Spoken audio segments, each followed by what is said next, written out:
Number 10, Avengers Infinity War. It's the culmination of just about all of the MCU with so many characters and plotlines weaving together into a masterful film. You guys in the community post actually voted this the best superhero movie of all time. I personally think it's a great movie as well. It surprised me because after Civil War came out, I thought Captain America was going to be the main character, and it was great to see that Tony has taken the reins again. His battle with Thanos and the fact that they're both cursed with knowledge is fantastic. I was hoping when the movie trailers happened that they would actually go all the way and have Thanos snap away half the universe, and I was very happy to see that that's what happened in this film. Though I wish Star-Lord had stayed alive and helped the Avengers in Avengers Endgame. This movie had so much hype to live up to, and it delivered. Powers are quaint. You must be popular with children.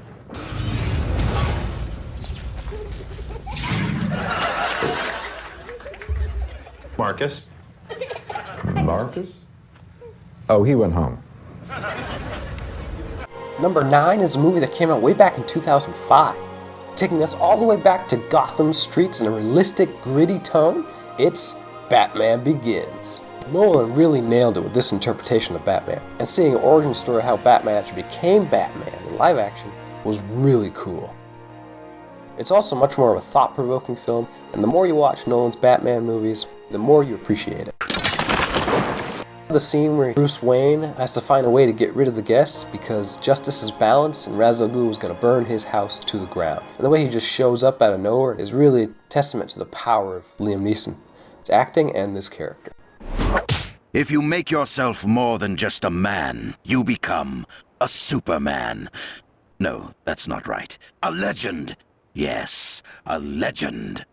This movie feels like it could have actually happened in the real world. And it's amazing to think it came out in 2005 because it still doesn't seem like it's aged very much. And I love seeing Scarecrow on the big screen as well. Nolan nailed it, and this movie has made the top 10. Number 8. Back to the Marvel Cosmic Universe for another fun space galactic adventure. It's Thor Ragnarok. It's the most I've ever laughed at the theater. It really feels like the implications of what happens to Thor in this film are going to affect him for years to come. And the entire escape for Sakaar gets your adrenaline pumping and you really feel it while you're laughing the entire time. Is Loki going to betray Thor again? Of course. But how is it going to happen?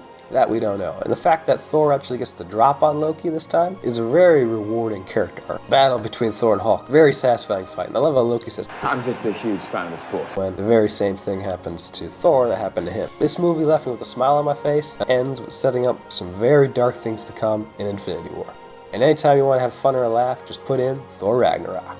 Number 7 is one of the biggest movies ever made. The finale to the entire Infinity Saga of 22 films. And this movie delivered. I love how he gets to spend so much time with the characters in their failure before they get to rise up again and succeed. Seeing how the characters reacted to Thanos killing half of their friends was emotional and really well made. The marketing for the film only showed the first 10 minutes of the movie, and after the first 10 minutes, it's like, whoa, I was not expecting that. Where's this movie gonna go next? And it just gripped you and you were in for the ride. Ant-Man's inclusion was perfect and a lot of fun, and I love how he ended up being the key to saving the entire universe, despite being, for lack of a better word, a smaller character. The ending could not have been more perfect, and the way it ends with it just feels like the way it's always meant to be. The fact that Cap gets to go back in time and live his life feels like the perfect swan song to these characters and the Infinity Saga. In other movies, you get to go back in time, but you've never seen the past before. But in this movie, you get to go back in time into movies you've already seen, and it makes it all the more fun, the payoff even better. I've never watched a movie where opening weekend where the crowd has cheered and laughed so much before. Everybody cheered when the heroes came back. It really was the experience of a lifetime, cannot be replicated. A satisfying conclusion, not that we deserved, but that we needed. Coming in at number 6, just shy of the top 5, it may surprise people, or it has one of the best Marvel villains out there, and I feel that it's the best Avengers movie. It's Age of Ultron. This movie has a perfect pace from beginning to end. Ultron is menacing and evil. I love his origin story.